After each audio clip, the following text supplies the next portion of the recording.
Ayan, nag-start ang ating project mga farmer. Ayan ang una nating plot.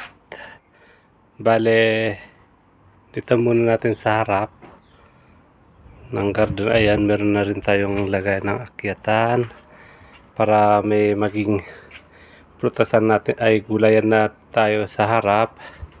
Dito muna tayo sa harap palang ginawa ko. Kasi ito tiles yan Kaya lagyan ko lang sa gilid ng plat. Tapos lagyan natin ng kung ano-ano.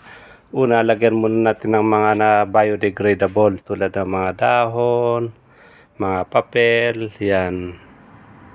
Yan ang sekreto para maging hindi masyadong mainit yung tiles. So, mamaya kuha tayo ng mga damo, ilagay natin dyan. Yung mga daon ng mga avocado, ayan, pwede natin ilagay dyan. Yung basta yung mga nabubulok, mga gulay nabubulok, yun munang ilagay natin sa loob bago natin lagyan ng lupa. So, tingnan natin ang maging. Ganyan kasi naging style ng aming bahay. Kaya, medyo wala tayong space. Kasi ito rin sana, kaya lang naging daanan ng tag dito, pangdaanan ng wheelchair.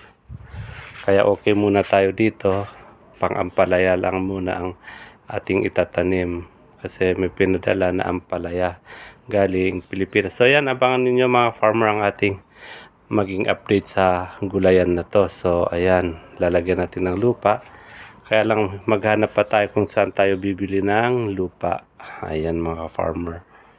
Bali, pinaghirapan ko rin to. Ang hirap din gumawa ng plant box para naman medyo maganda-ganda ang harap.